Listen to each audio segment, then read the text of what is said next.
तो जय हिंद। मैं advocate H S. Jatrana, ex NCC officer, 1 Delhi armoured squadron NCC Rohini. आज हम आप लोगों के लिए एनसीसी एग्जाम का एक और इम्पोर्टेंट टॉपिक लेके आए हैं जो बहुत ही ज़्यादा इम्पोर्टेंट है, मोस्ट इम्पोर्टेंट है।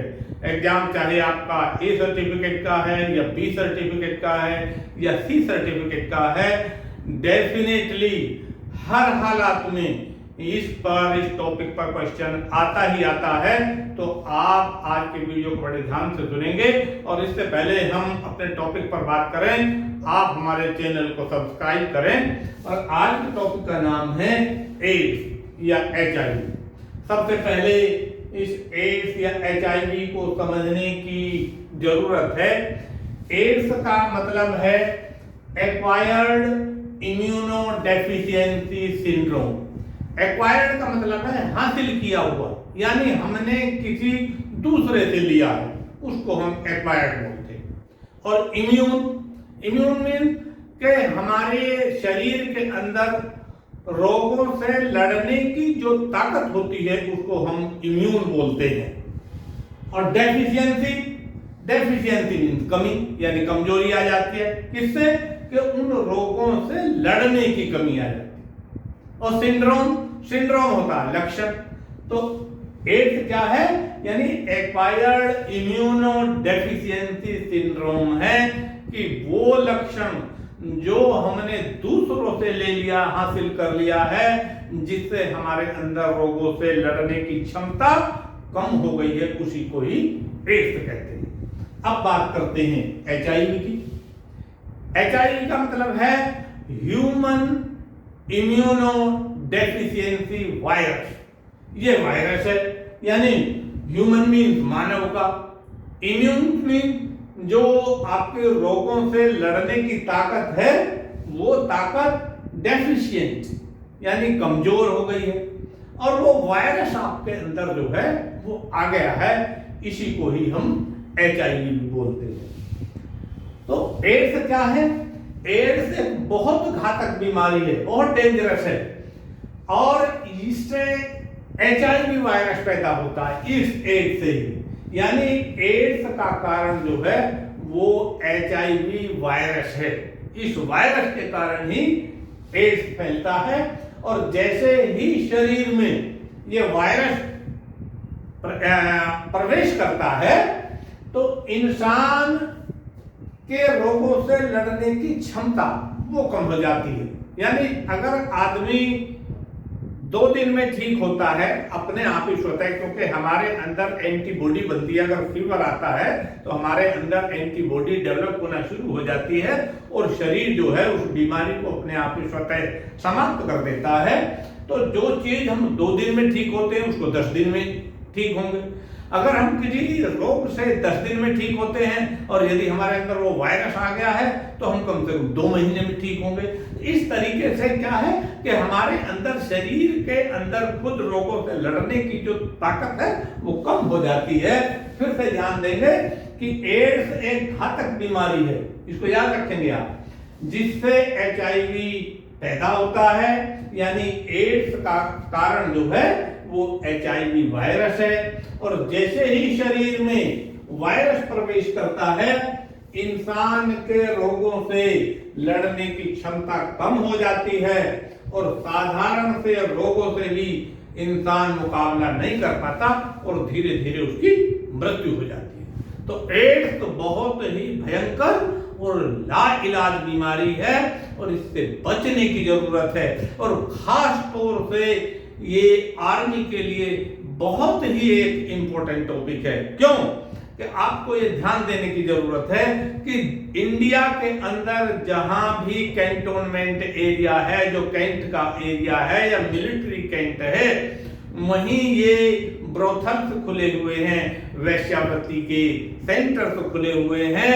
तो हमारे सैनिक हैं वो टाइम से घर नहीं पहुंच पाते और ना चाहते हुए भी वो वहां चले जाते हैं, उन ब्रोथल्स में, वैश्यालयों में चले जाते हैं। तो उनसे बचने के लिए ही इस एड्स के टॉपिक को हमारे फौज में लिया गया। और जब हमारी फौज से लिया गया तो ये हमारे एनसीसी में भी आया है, तो इसलिए आपके एनसीसी के एग्जाम के लिए भी बहुत जरूरी है। अब एड्स के फैलने का तरीका, यानी एड्स का कैसे ये हमारे शरीर में आता है, किस तरीके से ये इंसानी शरीर में आ जाता है। सबसे पहला है सेक्सुअल ट्रांसमिशन, यानी यौन संबंधों के द्वारा, कि हम अनप्रोटेक्टेड यौन संबंध स्थापित करते हैं। उसमें क्या है, सबसे पहले ध्यान रखेंगे आप इस पॉइंट को कि सेक्सुअल ट्रांसमिशन यानी यौन संबंधों के द्वारा संक्रमित होता है। उसमें क्या है, एक ही लिंग से संबंधों के द्वारा, यानी जब एक ही लिंग का मतलब है कि मैन टू मैन या वुमेन टू वुमेन, वो एक ही लिंग, समान लिंग से अगर हम संबंध रखते हैं। और आजकल ये एक टॉपिक बड़ा चल रहा है, आपने देखा होगा पेपर में है कि पेपर में समान लिंग मैरिज चल रहा है। इसको सुप्रीम कोर्ट में भी इसके अंदर रेट डाली हुई है। ये बहुत गलत है और प्रकृति के खिलाफ जाना हमेशा गलत होता है। तो इसलिए इससे क्या होता है, इससे एड्स की घातक बीमारी होती है, यानी अगर एक ही लिंग थे। दूसरे वेश्याओं से, क्योंकि जहां भी फौजी कैंटोनमेंट एरिया है वहीं ब्रोथल खुले हुए हैं, चाहे आप दिल्ली में देख लीजिए, चाहे आप मेरठ में देख लीजिए, चाहे अंबाला में देख लीजिए, चाहे ऑफिसर ट्रेनिंग एकेडमी कामठी में देख लीजिए, कहीं भी देख लीजिए, वहां ये वेश्याएं हैं। तो वेश्याएं क्या है, उनका काम ही ये है, उनकी कमाई का साधन ही ये है, तो वो डेफिनेटली वो बीमार हैं। और जब फौजी उनके पास में जाते हैं बीमार के पास में, तो खुद भी बीमार हो जाते हैं। और जब खुद बीमार हो जाते हैं, जब छुट्टी के बाद में वो अपने गांव में अपने घर में आते हैं, और जैसे ही वो अपनी पत्नी से अपने सेक्स संबंध करते हैं, तो वो खुद भी बीमार तो है ही, अपने परिवार को भी बीमार कर देते हैं। तो वेश्याओं से भी क्या है, ये एड्स तो फैलता है। सी कि बिना सुरक्षित ढंग से यौन संबंध बनाने से, यानी बिना सुरक्षित का मतलब अगर हम कॉन्डोम का इस्तेमाल नहीं करते तो भी हमें, और दूसरे हम किसी इंसान के पास में जाते हैं, दूसरे किसी औरत के पास में जाते हैं, स्त्री के पास में जाते हैं, वुमेन के पास में जाते हैं, और यदि वो इन्फेक्टेड है तो हमको भी क्या है, इन्फेक्शन होने का खतरा है। तो पहला क्या है, सेक्सुअल ट्रांसमिशन से। दूसरे रक्त द्वारा, यानी ऐसा ब्लड, कभी आपको जरूरत हुई ब्लड की और वो ब्लड जो है वो संक्रमित है, तो उससे भी जो है आपको एड्स तो हो सकता है, हो जाता है। क्योंकि यदि हम दूषित ब्लड हमारे अंदर, हम अपने अंदर चढ़वाएंगे, तो वही वायरस हमारे शरीर में प्रवेश कर जाएगा और उससे एड्स फैल जाता है। पॉइंट नंबर 20 का, कि नशे का इंजेक्शन लगवाने से बहुत से, क्योंकि अब नशा पूरे कई स्टेट्स में चल रहा है, पंजाब में आप लोगों ने देखा है, और पंजाब में नशे के खिलाफ बहुत ज्यादा अभियान भी चल रहा है। बहुत से नशे करने वाले क्या हैं, वो नशा तो करते ही हैं, साथ ही नशे के इंजेक्शन लेने शुरू कर देते हैं। तो आपने देखा होगा कि जो नशे के इंजेक्शन ले रहे हैं वो कभी भी फिजिकली स्ट्रांग नहीं होते, और धीरे धीरे उनको एड्स हो जाता है और आखिर में वो मर जाते हैं। तो यानी उनको नशे के सेवन का इंजेक्शन जो है वो शरीर में करते हैं। दूसरे, अनस्टेरलाइज्ड सुइयों का इस्तेमाल करने से, बहुत से जैसे गांवों में डॉक्टर थे, वो डॉक्टर डिस्पोजल सीरिंज का इस्तेमाल नहीं करते, वही सीरिंज एक पेशेंट को लगा दी, दूसरे पेशेंट को भी वही लगा दी। होना क्या चाहिए, उन सीरिंज को एक पेशेंट में लगाने के बाद में उसे उबालना चाहिए, बॉइल्ड वाटर में डालना चाहिए और तभी उसका यूज करना चाहिए। लेकिन अगर ऐसा नहीं करते तो अनस्टेरलाइज्ड सुइयों का प्रयोग करने से भी एड्स फैलता है। डी, कि एक ही रेजर का प्रयोग करने से, क्योंकि फौज में कहीं भी जब बार्बर हाउस बने हुए हैं, बार्बर सेंटर्स हैं, तो वहां अगर आप कटिंग के लिए जाते हैं, शेव के लिए जाते हैं और वही रेजर बार बार यूज हो रहा है, वो किसी एक बीमार आदमी को यूज हुआ है, उसने रेजर के कारण उस इंसान को कट हो जाता है, वही रेजर जो है वो ब्लड रेजर पे लग गया और जब वही रेजर हम दूसरे इंसान के यूज करते हैं तो उससे भी जो है एड्स फैल सकता है। और पॉइंट नंबर 3, माता के गर्भ के द्वारा संक्रमण।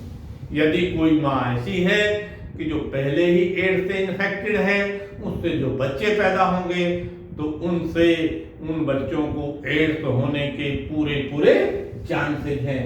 तो ये 3 पॉइंट्स हैं जिनसे एड्स फैलने के चांसेस हैं। इनको आप फिर से देखेंगे। पहला पॉइंट है सेक्सुअल ट्रांसमिशन के द्वारा, यानी यौन संबंधों का संक्रमण द्वारा। इसमें नंबर ए, एक ही लिंग से संबंध स्थापित करने से, बी, वैश्याओं के पास में जाने से, सी, बिना सुरक्षित ढंग से यौन संबंध स्थापित करने से, और पॉइंट नंबर 2 यानी रक्त के द्वारा एड्स जो है वो कैसे फैलता है कि दूषित रक्त चढ़वाने से एड्स फैलता है। बी, नशे का सेवन इंजेक्शन के द्वारा शरीर में लेने से एड्स फैलता है। और सी, अनस्टेरलाइज्ड सुइयों का इस्तेमाल करने से एड्स फैलता है। और डी, एक ही रेजर का प्रयोग करने से एड्स फैलता है। और पॉइंट नंबर इनका 3 आ गया, माता के गर्भ से। अब बात आती है कि हम इससे अपना बचाव कैसे करें, कैसे हम अपने आप को सेव करें, अपना प्रोटेक्शन कैसे करें। तो यदि प्रोटेक्शन की बात आती है या एड्स के रोकथाम की बात आती है तो उसके लिए आप ध्यान रखेंगे। नंबर 1, यौन संबंधों में सावधानी बरतनी चाहिए। आपको ध्यान रहना चाहिए जो हमारी कल्चर है, हमारे इंडियन कल्चर है, ये बेस्ट कल्चर है और दुनिया में ऐसी कोई भी कल्चर नहीं है कि जिस तरीके की कल्चर हमारे यहाँ की नीति क्या है कि एक नारी सदा ब्रह्मचारी, यानी अगर आप मैरिड हैं तो आप केवल और केवल अपनी पत्नी के साथ में रहेंगे।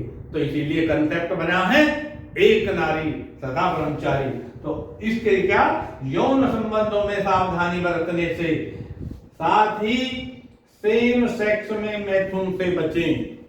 कई बार मेल टू मेल जो सेक्स है इससे हमेशा बचें, क्योंकि नहीं तो एड्स फैलने का खतरा बहुत ज्यादा रहता है। और दूसरे, जब कभी भी अगर ऐसी स्थिति आती है हमेशा कॉन्डोम का यूज करें। नंबर 2, जो प्रदूषित यानी अनप्रोटेक्टेड सिरिंजेस हैं उनके इस्तेमाल से बचें। जो डिस्पोजल सिरिंज है उन डिस्पोजल सिरिंज का, क्योंकि डिस्पोजल सिरिंज जो है एक बार यूज करने के बाद में फिर उनका यूज नहीं होता, तो उनको डिस्ट्रॉय कर दिया जाता है। तो हमेशा डिस्पोजल सिरिंज का ही इस्तेमाल करना चाहिए।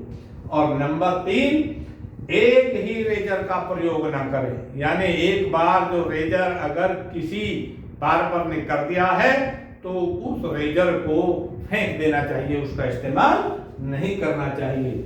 और नंबर 4, नशे का सेवन न करें। नशा पूरे लाइफ को ही आपको खराब नहीं करता, बल्कि आपके परिवार को ही खराब कर देता है। और जब आप ही खराब हो जाएंगे आपका परिवार भी खराब हो जाएगा।